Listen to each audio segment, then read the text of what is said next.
At the base of the Omboroko Mountains in central Namibia, the Africat Foundation's Rescue Cheetah Release project is gathering pace.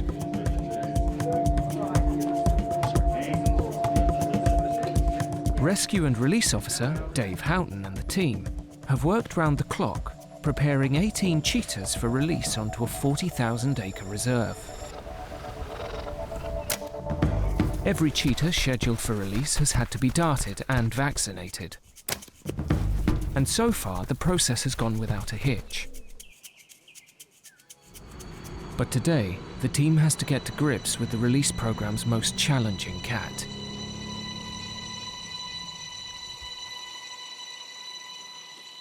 Elusive 5-year-old male, Cyclops.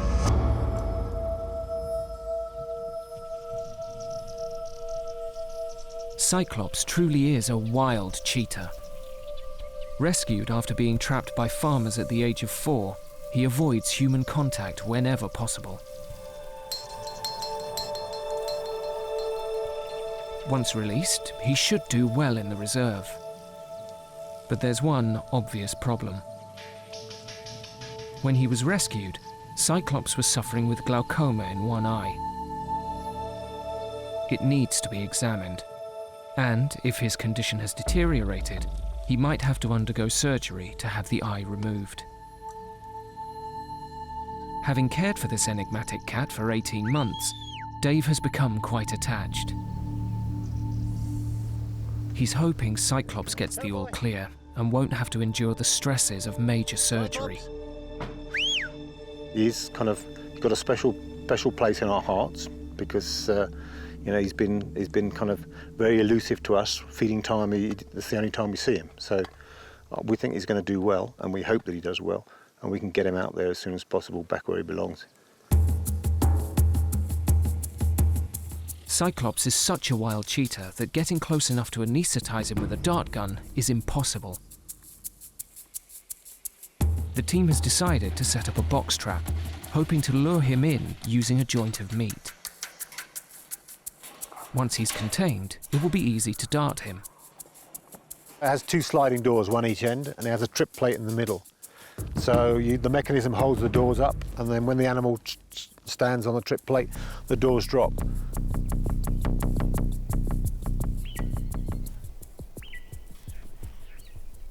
But Cyclops is extremely nervy and won't be easily tempted.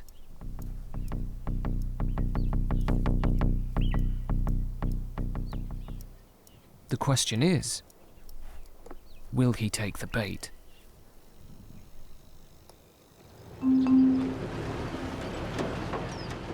Six miles away at the other end of the reserve, Director of Park Research, AJ, has been tasked with tracking the first 5 cheetahs that were released earlier today. So 1, 2, 3. When 4-year-old cheetah Coco and her gang of 5 entered the reserve, Director of Welfare Carla Conradi couldn't help feeling concerned about the challenges they would face in the days ahead. We've actually put them in a situation where it is potentially dangerous. Some of them will make it, and sadly some of them won't. But they have to have this chance in the wild.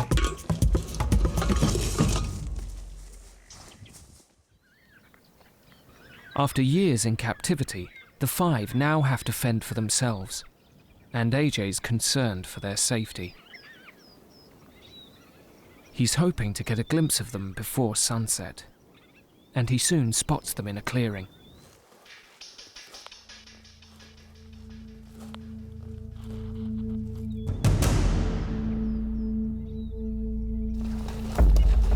Well, they're all relaxed, and it seems like he's either cleaning himself or...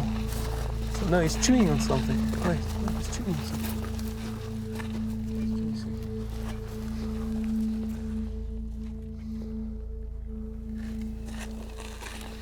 He's got a kill. He's chewing. He's chewing on a steenbok. A steenbok is a tiny antelope, only the size of a small dog and barely enough to provide one cheetah with a full meal. but it's a step in the right direction.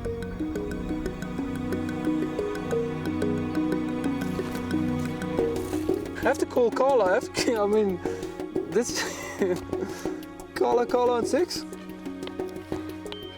Need you. I've stumbled onto the boys and they've killed a steenbok. Well, that's excellent news. If I can keep that up for the next few weeks, we'll be all right.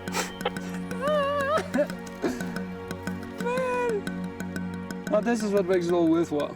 This morning, I was very concerned, and then unexpectedly, you come across this. In the wild, cheetahs are taught to hunt by their mothers. It can take months before they're able to bring down prey themselves. Orphaned as youngsters, these cheetahs were denied much of that training. It looks like their instincts are serving them well.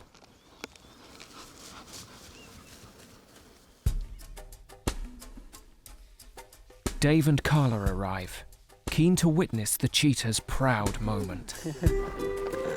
Just have a quick look. And I came in and saw actually eating something, got close, saw it's a steenbok. They weren't even hungry. That's excellent, It's isn't quite it? amazing, Huh? eh? That's great. They seem to be very pleased with themselves. Well, I'm really chuffed they chose a nice one with not too many sharp bits Yeah, exactly. and not too huge that they couldn't actually handle it.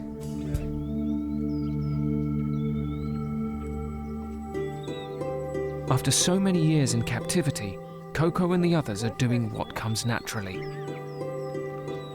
For Dave and Carla, it makes all the hard work worthwhile. I'm actually stunned that they have managed this within the first 24 hours. I really didn't expect it. It's a wonderful surprise. We'll check on them tomorrow, and hopefully, we'll have 5 little fat round tummies and 5 little smiling faces to greet us in the morning. So hopefully this is, signs of good things to come. Experiences like this remind Carla why she left everything behind to join Dave at the Africat Foundation.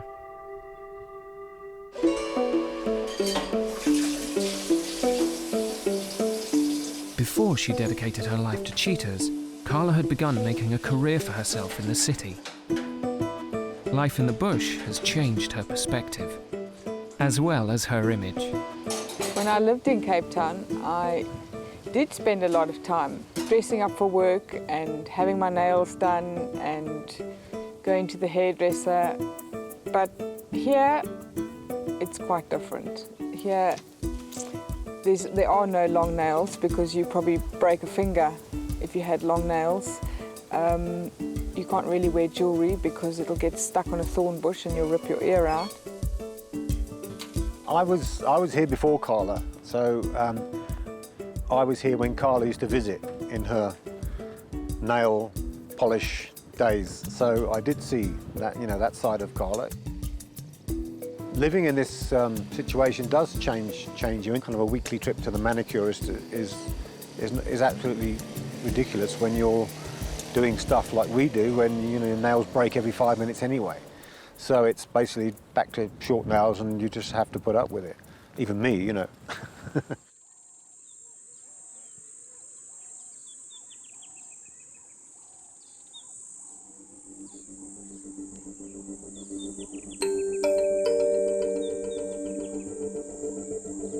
A new day brings news on Cyclops, the cheetah with glaucoma in one eye.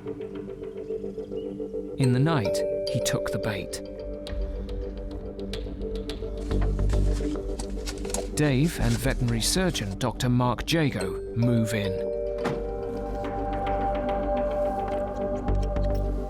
In the wild, cheetahs are naturally flighty animals that will run at the first sign of danger. Unable to escape, Cyclops will be incredibly stressed. Dave doesn't want to waste any time. So I'm just going to go quickly in there, dart him, get him down so there's less stress, doesn't crash around the bars too much, and just get out till he goes to sleep, basically. And then we can check his eye, because Mark the vet can have a look at his eye, and we'll see basically what his future holds. Sorry, boy, sorry. Okay.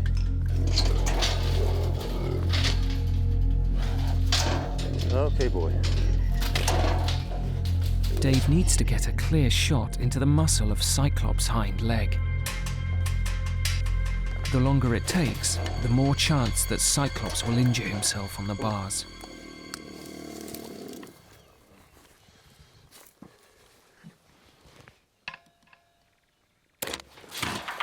A hit.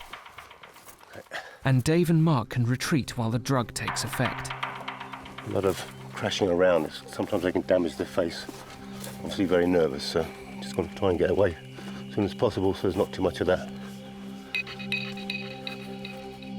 There are always risks with anaesthetic. Once Cyclops is down, he'll need to be transported to the clinic as quickly as possible. You're going to take him from me, Mark? Yep. But moving a fully grown cheetah isn't easy. Oh, my boy. Let's get him out of the easy. An adult male can weigh nearly 8 stone. Yes. Ready? Yep. 1, 2, 3.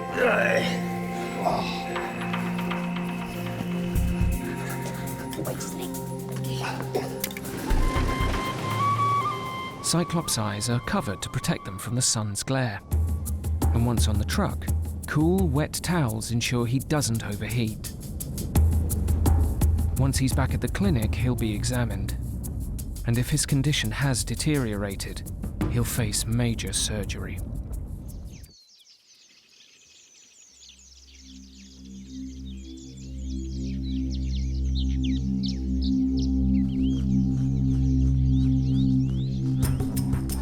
At the Africat clinic, it's decision time for a 5-year-old male cheetah named Cyclops. He's suffering with glaucoma in one eye, and he might have to undergo major surgery to have it removed. The decision rests with Dr. Mark Jago. What we've got here is swelling of the eye. If you look at the normal eye, you can see it's a certain size. If you have a look and compare the two eyes, you can see this is a larger eye. You can actually feel it as well and feel there's a certain amount of increase in pressure. The eye is swollen. Healthy cheetahs rely on binocular vision, using both eyes to line up their prey accurately during a hunt. It's impressive that Cyclops has adapted to using just one eye. But Mark now needs to decide whether the other one will have to be removed. Thankfully, the prognosis is good. Obviously it's not ideal, but there's no need to remove the eye. It's not causing him a problem, so rather leave it alone and don't put him through anything else which is unnecessary. He's learnt to hunt with one eye, and it's one of those natural things that happens. Cyclops has spent 18 months in captivity, but now he'll get a second chance at freedom. It's a massive relief for Dave. Been waiting for this for a long time now, getting the radio collar, getting him back out there where he belongs. He's at the A-OK on all fronts, so now we can get out there and do what he's supposed to. Cyclops is taken to a shady area to recover from his ordeal. And after a stressful day, can now look forward to a second chance in the wild.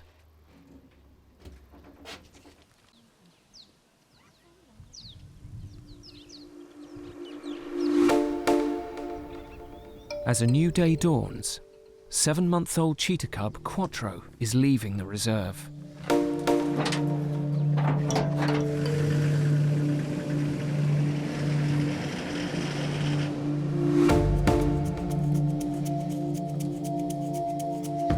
Quattro was brought in with a broken leg after being hit by a car, and Dave had no way of knowing whether he'd pull through.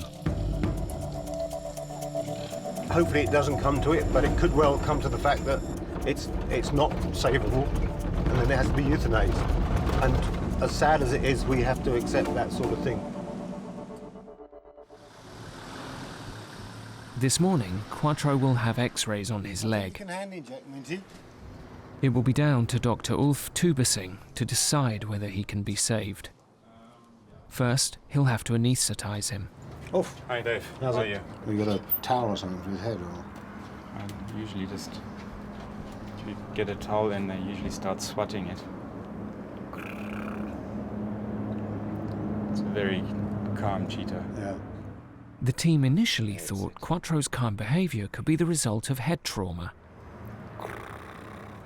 But when he remains relaxed, even whilst being injected, I'm not going to do anything nasty to you. they begin to suspect something else. It must be hand raid. For it to be this tame. It's illegal to hand rear cheetahs as pets in Namibia, but orphaned cubs are sometimes taken in. Ulf deals with big cats on a regular basis and knows the signs. A truly wild cheetah, that was run over and captured like 2 days ago. One would really expect to be very, very anxious. I'm sure if I would have scratched that head for 2 minutes or 30 seconds longer, it would start purring and it would lie down. That isn't exactly a very anxious animal. All this really suggests that it is a hand-raised cheetah. I'm sitting in the door. If Quattro's leg is too severely fractured, it could be amputated, but he'd have no chance in the wild. Cheetahs rely on their speed and agility to bring down prey. If the leg can't be saved, the kindest thing would be to put him to sleep. The X-rays make for shocking viewing. There are multiple breaks along Quattro's leg. So here you can see this fracture quite clearly. Here's the other fracture. Worse still, on closer examination, Ulf discovers broken bone fragments within the leg joint. It looks like there's a piece that has been literally punched out. You can see this black around here. It looks like there's a chunk that has been broken out. It probably is a traumatic injury, but it doesn't make a hell of a lot of sense. It's a very strange fracture. It's now more complicated. It's right up the top there, by the elbow, and then with the cheetahs, the bone sticks out, and the tendon is attached to the end of this one. So there's a hell of a lot of stress on that bone, so it's always wanting to pull it. So unless that's pinned and it's not going to hold it steady, then basically it's not going to work.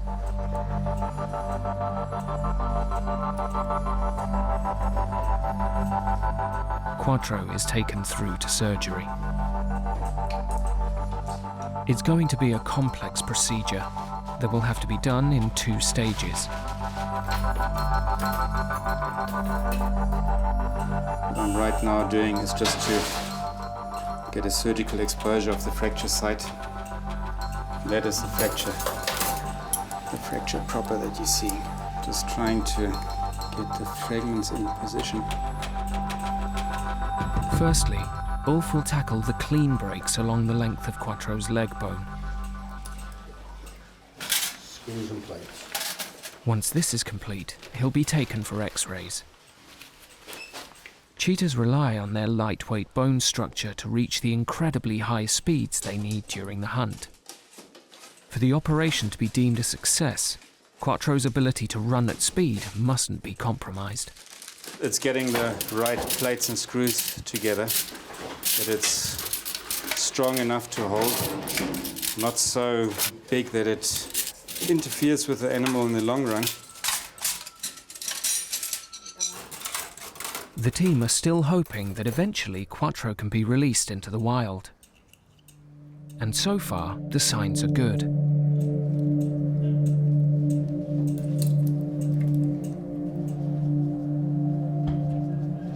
See, this looks perfect. Yeah. There's the fracture line. Yeah. That looks good. These screws could be a little bit shorter, but the bone is quite soft. The shorter you make the screws, the bigger the chance that they'll rip out. Ulf now needs to tackle the second, much more complex part of the procedure. The fracture within the leg joint. Here is this big gap. I don't know if this is the ulna, because the one ulnar fragment is going out like this. It needs to be shifted in. If I shift this in, then it will come in again. Let's go for phase 2. Quattro's leg now needs to be pinned and wired to pull the broken bone fragments back into alignment. Part 1 went very well, although Orpha's got a few concerns about the getting the ulna right. It's going to be a long and drawn-out procedure, and there's still no way of knowing if it will work.